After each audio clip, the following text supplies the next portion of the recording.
प्रेम से बोलिए स्वामी जी महाराज की जय, खलवा धाम की जय। ये देखिए, ये श्री सद्गुरु भ्यो नमः भक्ति योग आश्रम खलवा में मैं उपस्थित हूँ। और ये महात्मा जी हैं खलवा आश्रम पर, और इनके बगल में श्री तारकेश्वर दुबे जी, जो श्री सद्गुरु भ्यो नमः भक्ति योग आश्रम खलवा के शिष्य हैं। इनसे मैं एक प्रश्न कर रहा हूँ, इसका उत्तर ये देंगे कि सद्गुरु के दरबार में मनुष्य को क्यों जाना चाहिए, इसकी क्या आवश्यकता है। इस प्रश्न का उत्तर अभी दुबे जी देंगे।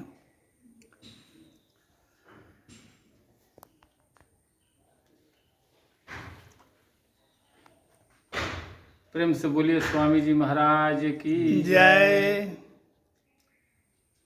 सबसे पहली बात है कि आज पूरे हिंदुस्तान में कोरोना का कहर चल रहा है, इसलिए कम से कम सोशल डिस्टेंसिंग का पालन करना चाहिए और मास्क अवश्य लगाना चाहिए।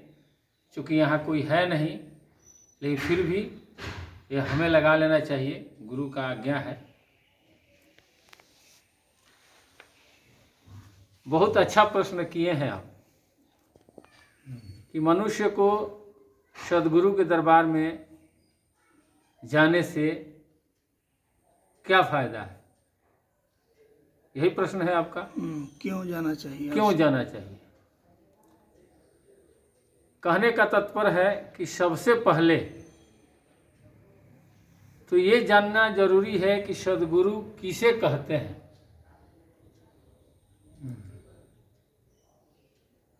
सद्गुरु किसे कहते हैं और सद्गुरु के दरबार में जाने से क्या मिलेगा, क्या फायदा होगा।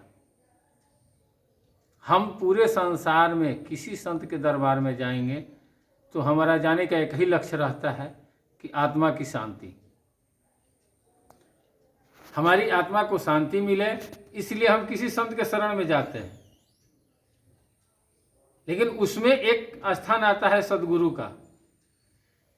सद्गुरु के शरण में जाने से आत्मा को शांति मिलती है, चूँकि आत्मा शरीर के अंदर है और हमारे सद्गुरु जो हैं वो हमारे अंदर जो शक्ति है उसको वो दर्शाते हैं, वो बताते हैं योग युक्ति द्वारा।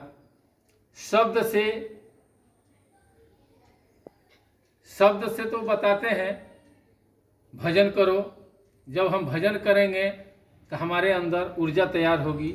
जब ऊर्जा तैयार होगी तो सद्गुरु की कृपा से हमें उस चीज़ की प्राप्ति होगी जो रामायण में लिखा है, हर शास्त्र दर्शाता है। जो संतों में सबसे बड़े संत हमारे पूरे भारतवर्ष में कहाता है ना, वो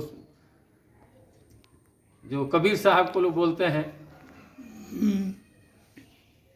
तो कबीर साहब बोले हैं कि सुमिरन ऐसा कीजिए दूजा लखे न कोई, ओठ न फरकत देखिए प्रेम रखिए गोय, माला जपू न कर जपू जिभुआ कहे न राम, आ सुमिरन मेरा हरि करे मैं करूं विश्राम। तो सद्गुरु का कार्य है उस हरि को लखा देना। जो हरि उनके पास बिना गए नहीं होगा, नहीं हो।